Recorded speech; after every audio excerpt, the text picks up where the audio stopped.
وَمَن يَتَوَكَّلْ عَلَى اللَّهِ فَهُوَ حَسْبُهُ، اور جو اللہ پر بھروسہ کرے اللہ اس کے لیے کافی ہو جاتا ہے، اس کی ضروریات کا وہ خود کفیل ہوتا ہے، اور اس کے کام اس کے ذمہ کرم پہ ہوتے ہیں، کو ہو کے دیکھے اس کا۔ تو جو اللہ سے ڈرے اللہ اس کے لیے راستے بناتا ہے۔ حضرت عوف بن مالک رضی اللہ تعالی عنہ الاشجعی حضور کی خدمت میں حاضر ہوئے اور عرض گزار ہوئے کہ میرا بیٹا سالم مشرکین کی قید میں ہے اور میں فاقوں کی حالت میں ہوں۔ تو فرمایا آل محمد کے پاس ایک سیر جو ہیں، بس اس کے علاوہ ہمارے پاس بھی کھانے کے لیے دنیاوی اسباب نہیں ہیں۔ کہا صبر کرو اور اللہ سے ڈرو، اور لا حول ولا قوت الا باللہ کثرت کے ساتھ پڑھو۔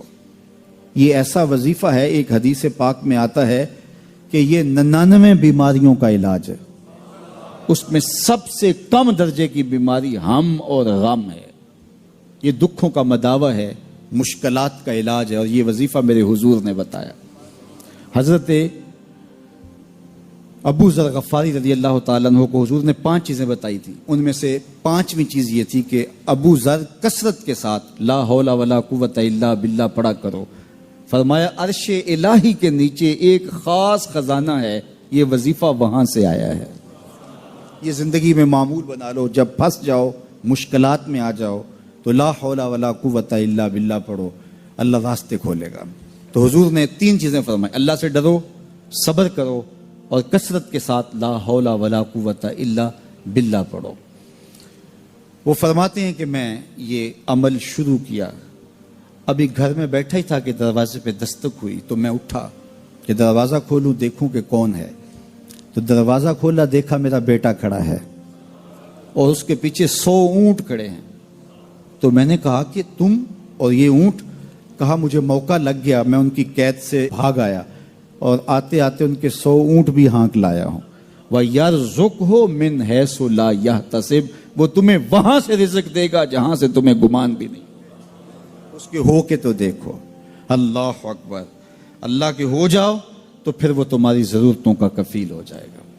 فرمایا حضرت عبداللہ ابن مسعود رضی اللہ تعالیٰ عنہ نے کہ کسی شخص کو فقر و فاقہ آ جائے تو وہ لوگوں کو بتائے کہ میں آج کل بڑے مشکل حالات میں ہوں، ہر وقت لوگوں کو بتاتا رہے تو اس کی مشکل بڑھے گی، اس کی مشکلیں آسان نہیں ہوں گی اس طرح۔ اور اگر وہ اپنی اس مشکل کو کسی سے شیئر نہ کرے بلکہ مصلی بچھا کے اپنے رب سے کہے کہ مالک فقر و فاقہ آ گیا ہے اور اس کا علاج تیرے پاس ہے، اس مرض کا مداوع تیرے پاس ہے۔ تو حضرت عبداللہ ابن مسعود فرماتے ہیں کہ رسول کریم نے فرمایا جلد یا بدیر اللہ اس کو مالا مال فرما دے گا۔ یہ بھی کبھی کر کے دیکھو، مشکل آ جائے، فاقہ آ جائے، مصیبت آ جائے، کسی سے نہ کہو، صرف اپنے رب سے کہو، پھر دیکھنا اس کی کرم نوازیوں کا می کیسے برستا ہے۔ فرمایا اللہ پر بھروسہ کرنے کا جو حق ہے اگر وہ تم ادا کر دو، وہ تمہیں ایسے رزق عطا کرے جیسے پرندوں کو عطا کرتا۔ ہم تو دکان پہ جانا ہوتا ہے، فیکٹری میں جانا ہوتا ہے، ہم اپنے کاروبار پہ جانا ہوتا ہے، نوکری پہ جانا ہوتا ہے، مزدوری پہ جانا ہوتا ہے، ہمیں پتہ ہے کہاں آج صبح جانا ہے، لیکن پرندوں کو کوئی پتہ نہیں ہوتا کہاں جانا ہے، راس المال بھی نہیں ہوتا، لیکن صبح نکلتے ہیں، شام کو کبھی بھی خالی پیٹ نہیں آئے۔ بن توکل پنچھی اڑ دے، خرچ نہ پلے زیرا ہو۔ گھر سے خالی پیٹ نکلتے ہیں، جب واپس آتے ہیں تو پیٹ بھرے ہوئے ہوتے ہیں، اور پھر جو ان کی ضرورت ہوتی ہے اللہ وہ ساری ضرورتیں پوری کرتا ہے، جو ضرورت ان کی ہوتی ہے۔ یہ شیر کتنا گوشت کھاتا ہے اللہ روز اسے دیتا ہے۔ یہ ہنس روزانہ سچے موتی کھاتے ہیں، اور آپ مارکیٹ میں لینے جائیں لاکھوں روپے لگا کے تولے ماشے کے حساب سے آپ خریدتے ہیں، پھر بھی آپ کو یقین نہیں ہوتا کہ یہ سچے ہیں یا 2 نمبر ہیں۔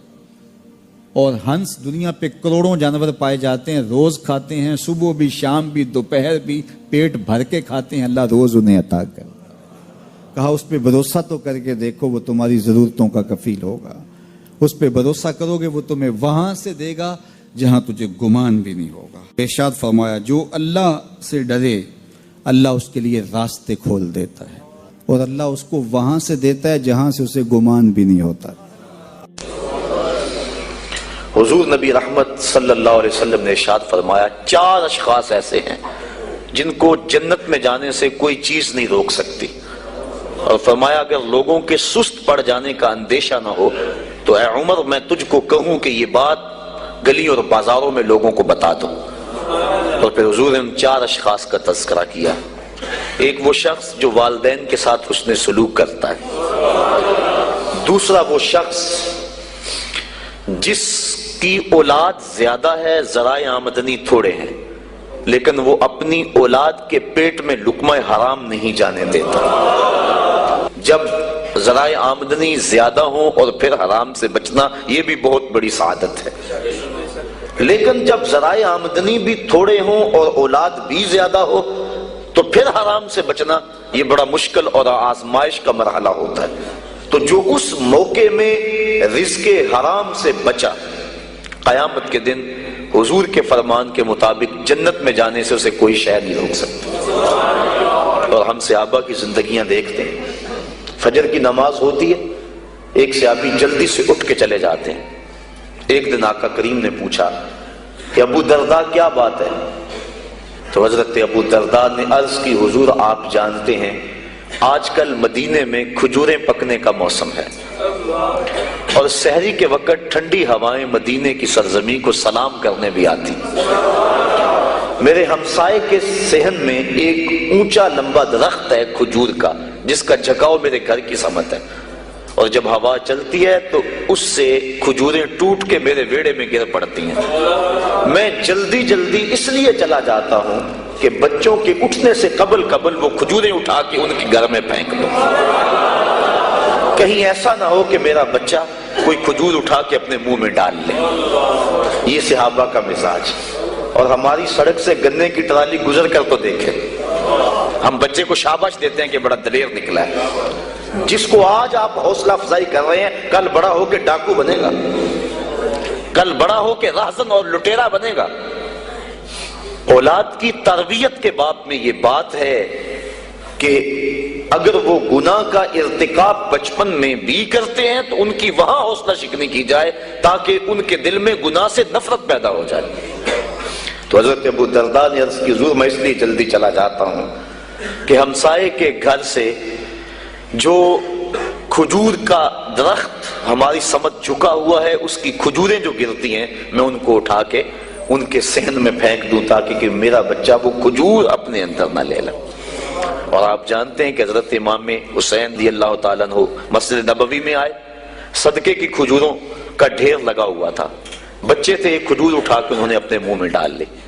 تو آقا کریم صلی اللہ علیہ وسلم تیزی سے آگے بڑھے اور ان کے حلق میں انگلی ڈال کر حضور نے کہا کہ اس کو نکالو باہر اور اندر سے کھجور باہر نکلوا دیں۔